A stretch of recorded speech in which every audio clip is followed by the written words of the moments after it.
Hello students, welcome to Smart Solution. So today we will be starting with history for class 10th. We have started with section 1 and we have in section 1 completed chapter 1. So link for the chapter 1 is given in this description. So today we'll be looking at chapter 2, uh, that is the making of nationalism in Europe. Okay. Um, so if you look at the map of mid 18th century Europe, you will find that there were no national states as we know them today. Um, so if you see in the mid 18th century in Europe, basically the complete region or the complete European province was divided into different kingdoms. And hence we can say that it was not a nation now as it looks. So the map, if you see, basically it would indicate different provinces or different kingdoms, right? So what we know today as Germany, Italy and Switzerland were divided into kingdoms, duchies and cantons, whose rulers had their distinct autonomous territories. So all the regions in Europe, basically like Germany, Italy or Switzerland, that we today call it, in the earlier days basically were the kingdoms, duchies or cantons of different rulers. So Eastern and Central Europe were under autocratic monarchies within the territories of which lived diverse people. So if you look at the Eastern and Central Europe, so there were some autocratic monarchies, and if in general you see that these different monarchies or different kingdoms, basically they had people who practiced different way of life, culture, even they had different languages. So they did not see themselves as sharing a collective identity or a common culture. So in general, you can say that the total Europe was divided, distributed among kingdoms, were following different cultural practices as per the ruler, and there was a lot of diversification. So often they even spoke different languages and belonged to different ethnical groups. The Habsburg Empire that ruled over Austria Hungary, for example, was a patchwork of many different regions and people. So different kingdoms, different regions followed different practices.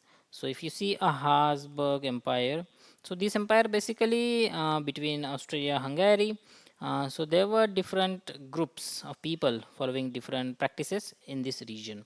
So it includes the Alpine region, the Tyrol, Austria, and the Sudetenland, as well as Bohemia, where the aristocracy was predominantly German speaking. So if you see these regions, all these regions, they had a majority of the German speaking class. So you can say that German speaking were predominant over here.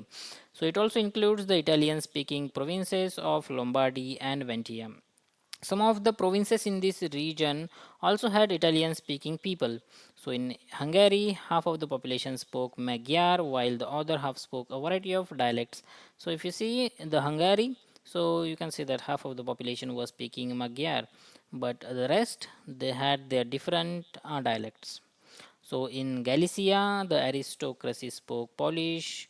Besides these three dominant groups, they also lived within the boundaries of the empire, a mass of subject peasant peoples, Bohemians and Slovaks to the north, Slovens in Carinola, Croats to the south, and Romans to the east in Transylvania. Such differences did not easily prompt a sense of political unity.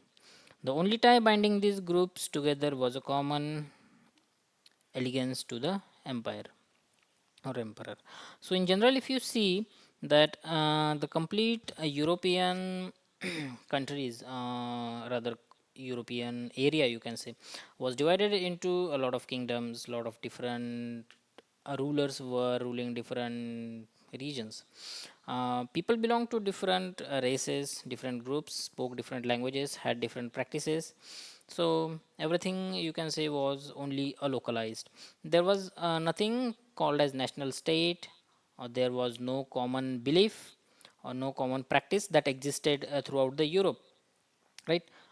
So in such a distributed, such a distracted, or such a localized province, the question may arise that how did nationalism gain interest in this region, right? What was the common thread that bound or binded all the people of this such a different emperors or people belonging to different regions, basically?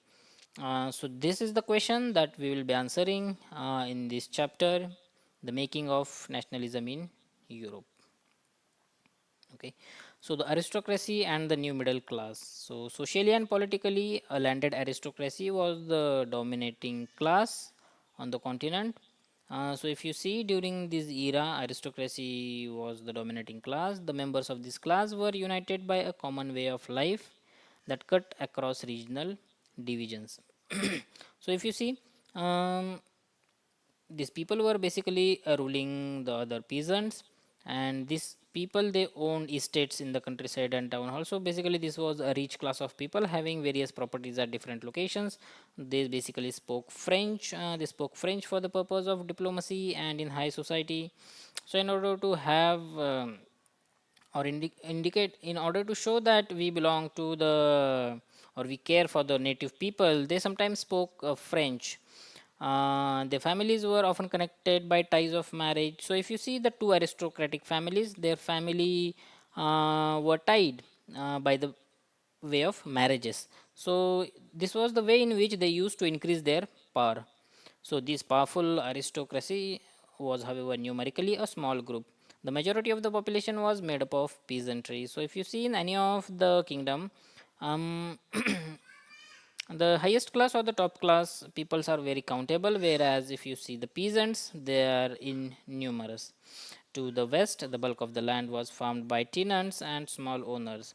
So if you see towards the west, the farming was done by tenants and small workers, while in the east and central Europe, the pattern of land holding was characterized by vast estates which were cultivated by serfs, whereas in the eastern side you see the land holding pattern was different, was mostly with the vast estates, and the farming was done by serfs.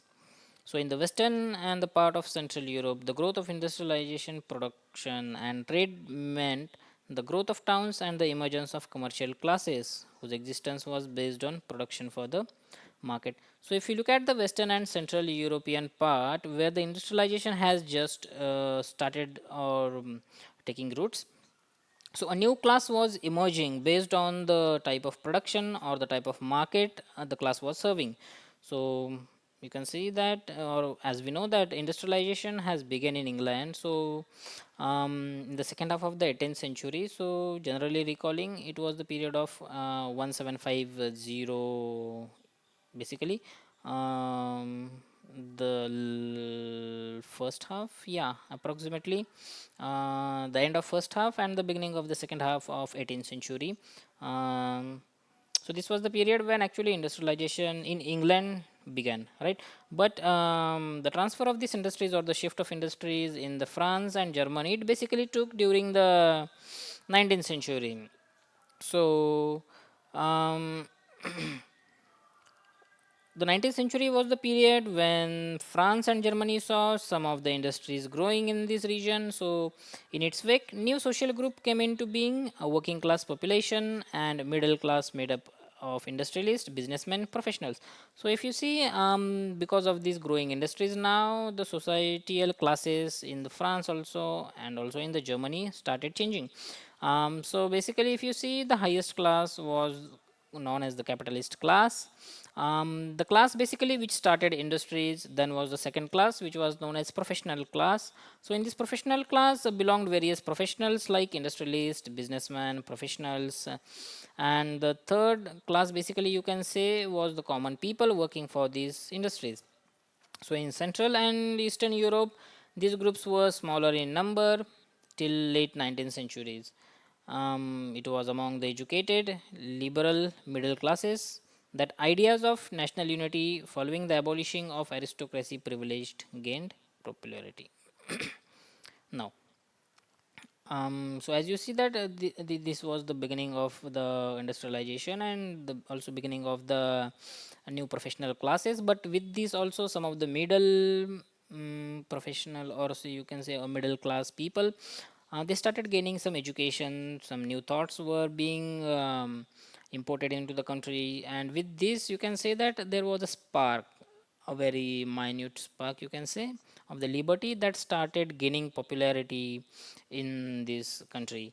And people also thought that now the basically the type of ruler, that is aristocratic, which is prevailing in Europe is not good, and people started speaking against it. So, what did the liberalized nationalism stand for? So, the ideas of national unity in early 19th century Europe were closely allied to the idealism of liberalism. The term liberalism derives from the Latin roots liberal, meaning free. So, basically, if you see the nationalism that took a root in the Europe, basically they had the ideology of liberalism, which basically came from France. For the new middle classes, liberalism stood for freedom for the individuals and equality for all before the law. For the middle class people or for the common people, this liberalism meant freedom of an individual and equality before the law.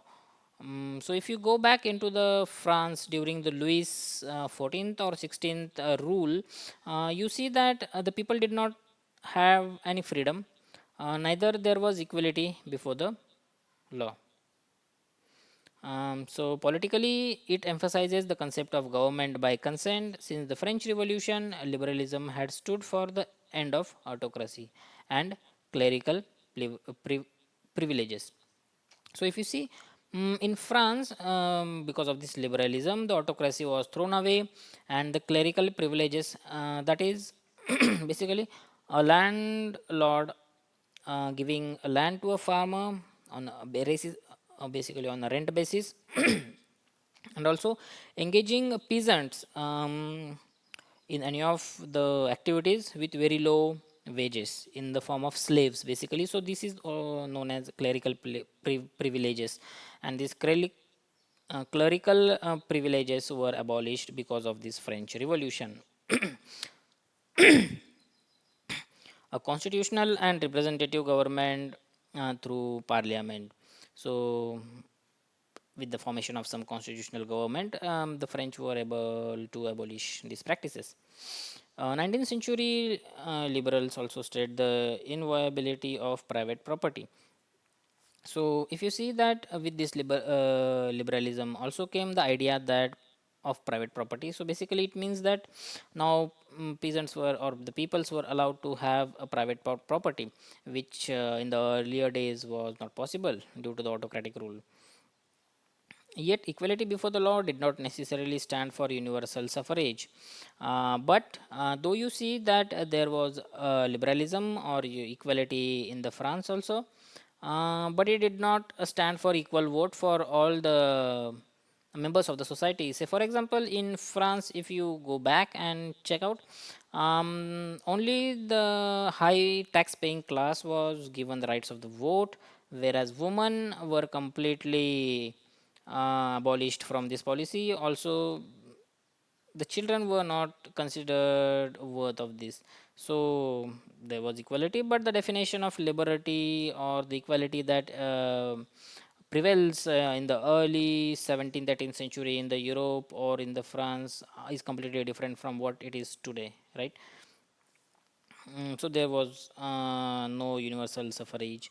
So you will recall that the revolutionary France, which marked the first political experiment in liberal democracy, the right to vote and get elected was granted exclusively to the property owning men. Men without property and all women were excluded from political rights. Only for a brief period under the Jacobean did all adult male enjoy suffrage. So it was only during the Jacobean period of span of very small time, during which all the adult, irrespective of the tax bracket, they were enjoying suffrage, that is enjoying equal voting rights. However, as the Napoleon came, went sorry, Napoleon came into power, he established something known as the Napoleonic Codes, and they again limited the suffrage and reduced women to the status of minority, subjected to the authority of father and land husbands, and husbands. Sorry, not land husbands. So basically, when Napoleon came into power, he again redrafted the rules. He removed the suffrage of the woman, and they again were given a status of minority. So throughout the 19th and early 20th century, women and non-propertied men organized opposition movement demanding equal political rights. So if you see that this was a long stretch when women and low property men did not have right to vote. So I think it was around early 20th century. They had to fight till early 20th century to get this rights. So in the economic sphere, liberalism stood for freedom of markets and the abolition of state imposed restrictions on movement of goods and capital. So if you see the definition of liberalism in context to economic sphere during the 17th or 18th century now, so what it means is that the liberalism brought freedom of the market. So basically, the state imposed restrictions were now totally removed, and it was easy to shift goods and capitals from one province to other, that is, from one kingdom to another kingdom. So we must say that in sphere of economic terms, the liberalism really stood a positive feature or positively. During the 19th century, this was a strong demand of the emerging middle classes. Let us take example of the German speaking regions in the first half of the 19th century. Napoleon administrative measures had created out of countless small principalities of confederation of 39 states. So what this Napoleon had done in Europe is that he has converted this completely Europe into the 39 state provinces, you can say. So each of these possessed its own currency and weights and measures. uh,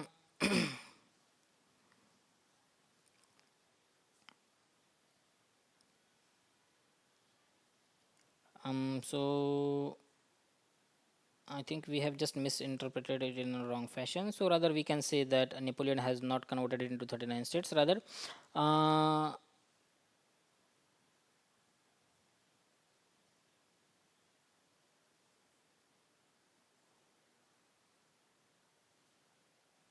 yeah. So in during the initial periods in Europe, as we have seen that the complete European province was distributed in different territories. So approximately there were something 39 territories during that period, and each territories had its own currency, its own weighing and measurement patterns. Say for example, if you are buying 1 kg of wheat or 1 kg of sugar in say X province or X kingdom, and now if you are taking that into the Y kingdom for selling, so again in Y kingdom they had their different currency, they had their different weighing patterns. Say for example, in first kingdom 1 kg would be something, whereas in other kingdom 1 kg would have been a total another figure. So this was basically the existing pattern in this period. But Napoleon, what he did, he studied all these 39 states. He made a completely documented Bible, you can say, and each and found out that instead of having all these currencies or all these transactions, it is good to have a limited number of currencies. So an example is given that see, each of these possess its own currency and weights and measures. A merchant traveling in 1833 from Habsburg to Nuremberg. So an example is given that say for example if there was a merchant in 1833 and he was to travel from Hamburg to Nuremberg to sell his goods, so he would have to pass 11 custom barriers. So because see, from Hamburg to Nuremberg, it may have it could have been that there would have been 11 provinces or 11 kingdoms. So merchant, he has to travel through these 11 custom barriers and pay a custom duty of about 5% at each of them. So just imagine 11 custom barriers and 5% at each. barrier. So approximately he is paying out 55% in taxes. So duties were often levied according to the weights of measurement or the goods. As each region had its own system of weights and measures, this involved time consuming calculations. And all these taxes were taken based on the weights and measure philosophy that belonged to each province, right? So it was different for different regions. Say, for example, the measure of cloth, for example, was ili, which in each region stood for different lengths. Say, for example, in Frankfurt, one ili means a 54.7 centimeter of cloth. In Mainz, it means 55.1 centimeter. In Nuremberg, it meant 65.6 centimeter, and in Freiburg, it meant 53.5 centimeter. So if you see the LE, it's same, but the measure of cloth which this LE indicates in different provinces is different, right? So each time a trader is shifting from one province to another, his measurement would have been done, taxes has to be paid. So this not only increased his trouble in paying taxes or higher taxes, but rather it also increased his time doing all these counting all the time, right? Such conditions were viewed as obstacle to economic exchange and growth by the new commercial classes. So since every time when a trader is moving from one part of, say for example, Europe to the other part, he used to have so many barriers. So this was difficulty for traders to do trade freely. And so now it was Napoleon who changed this conditions. So, who argued for the creation of the unified economic territory, allowing the inherited movement of goods, people, and capital. So, traders also now started raising voice to have a common practice over the different provinces, so that they face less hindrances during their movement for the trade. So in 1834, a customer union or Zollverein was formed at the initiatives of the Prussia and joined by most of the German states. The union abolished tariff barriers and reduced the number of currencies from over 30 to 2. So if you see, custom union was formed in Zollverein and was initiatives of Prussia. And what they did was they changed these 13 currencies only into now two currencies, right? The creation of the network of railways further simulated mobility, harnessing economic interest to national unification. So if you see that railway railways were laid, railway routes were done, and so it again increased the efficiency of movement. So this is how the you can say, with the help of these railways and with the help of these different treaties that were coming up, the complete European context was now being unified. The wave of economic nationalism strengthened the wider nationalist sentiments growing at that time, and in this way, because of these unifications, the nationalist sentiment that was initially in the Europe, it started now growing. The new conservatism after 1815. Following the defeat of Napoleon in 1815, European government were driven by the spirit of conservatism.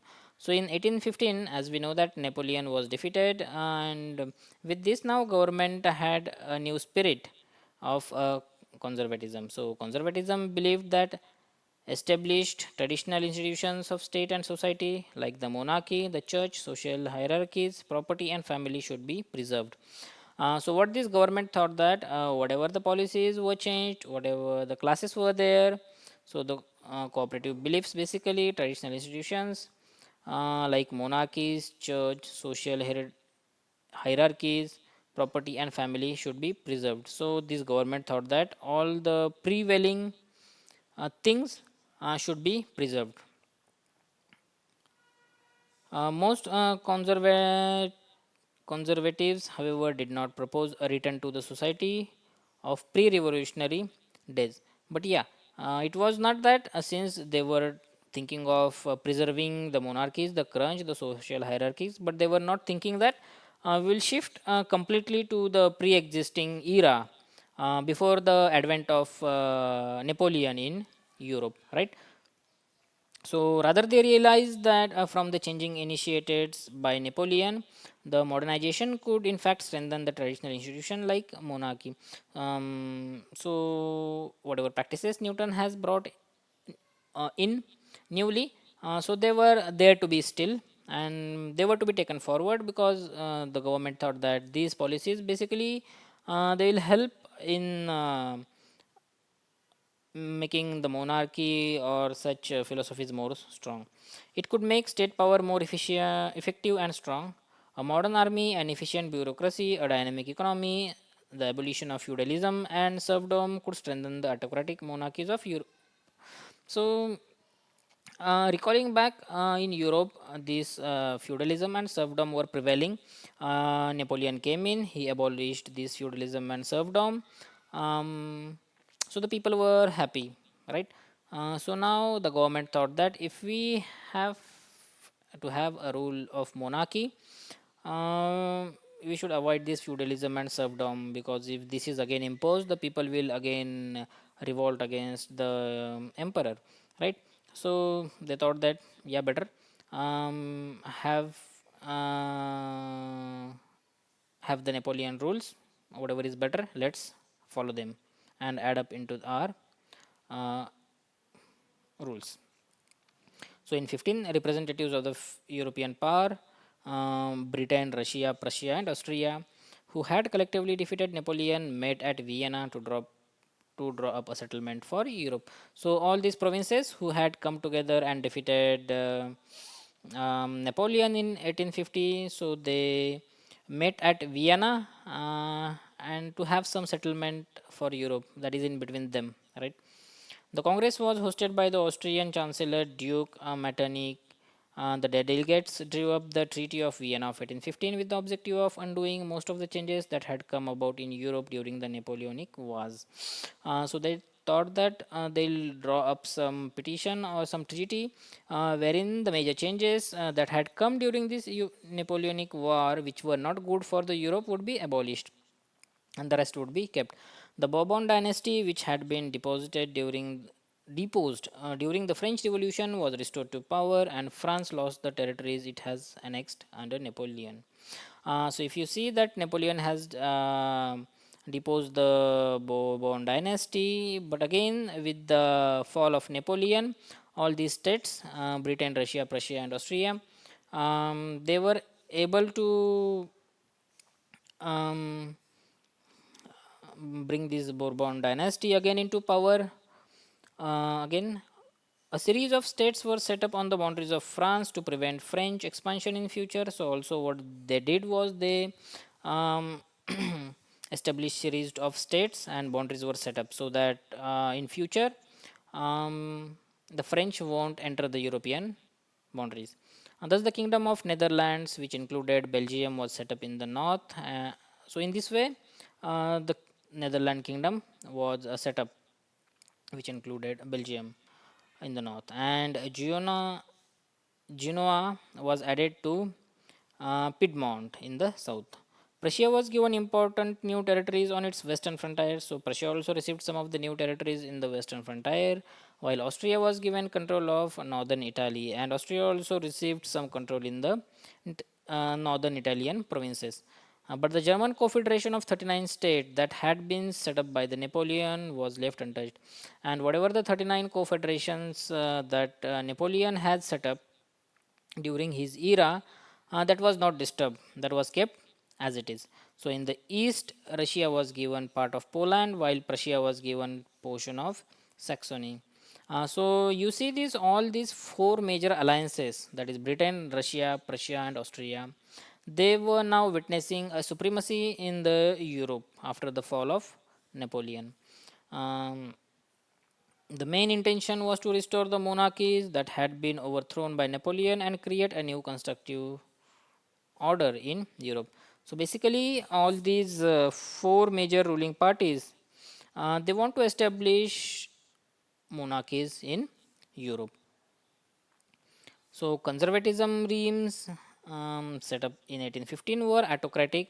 They did not tolerate criticism and distress and sought to curb activities that questioned the legitimacy of autocratic government. Most of them imposed censorship laws to control what was said in newspaper, books, plays, and songs and reflect the ideas of liberty and freedom associated with the French Revolution.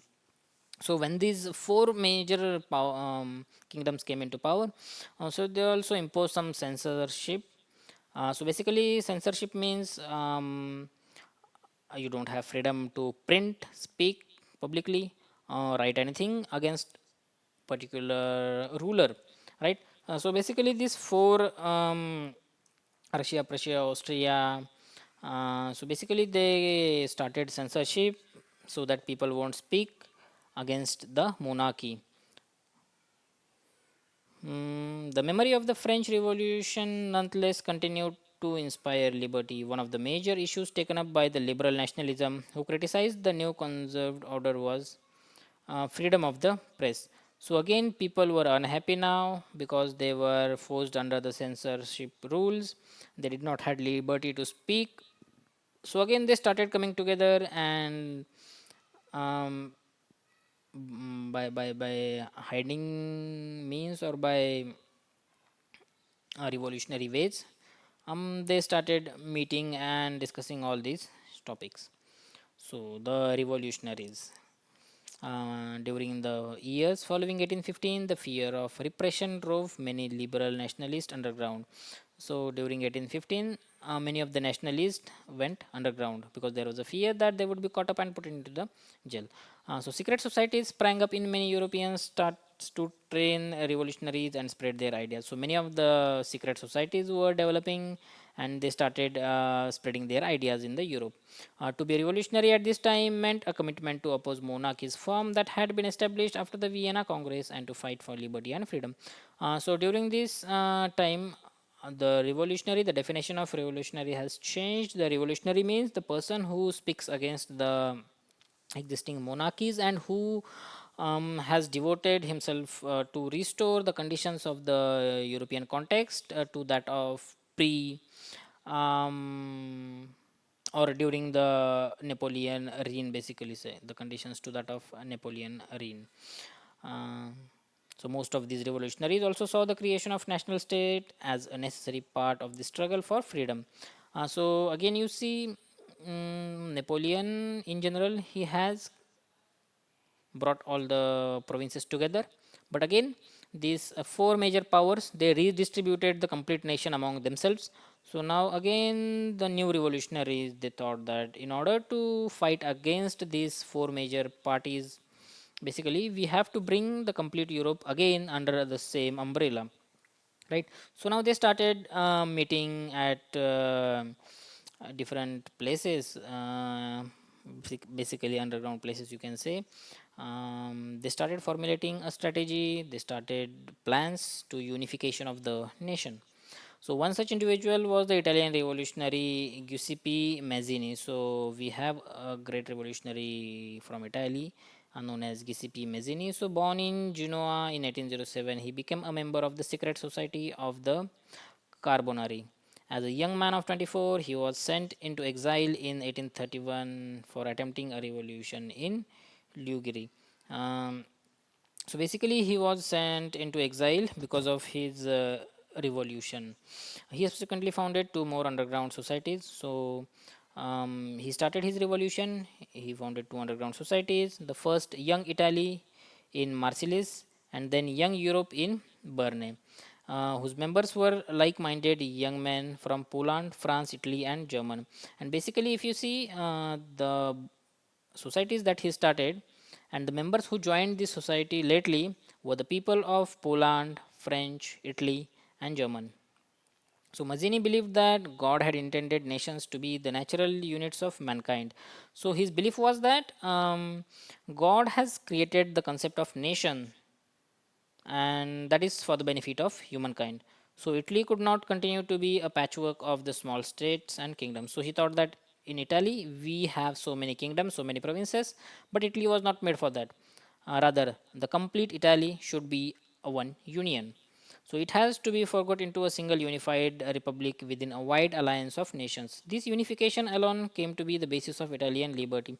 And with this thought of the unification of Italy, there emerged the nationalism in Italy. Following this model, secret societies were set up in Germany, France, Switzerland, and Poland. And with the success of this Italy society, the different societies in different country, not countries, right? Different provinces, Germany, but the today's nations basically. Yeah? Germany, French, Switzerland, and Poland. In these countries also, these societies started working. So Mazzini relentless opposition to monarchy and his vision to democracy republic frightened the conservatism. So with since Mazzini was a very powerful motivator for these societies, he was able to bring people together. So this conservatism or the monarchies, they felt that this Mazzini was a threat to their monarchies or empires. And so it is said that Metternich described him as the most dangerous enemy of our social order. So this was how GCP Mazzini was able to bring or to create underground societies, bring people together, bind them in a common thread of nationalism to fight against the monarchies and restore the European context to the pre-monarchical rule. Um, as per the rule as per the Napoleon has established. Okay, so this was the way in which nationalism in Europe started taking roots. So if you have any questions up till now, you can post it in the comments. We'll be happy to reply to your comments and solve your queries. Further, if you have not yet subscribed our channel, kindly do subscribe and do visit our channels on regular basis to get updates on the new upcoming videos. So in the next session, we will start with the age of revolution. Okay. So up till then, thank you and goodbye.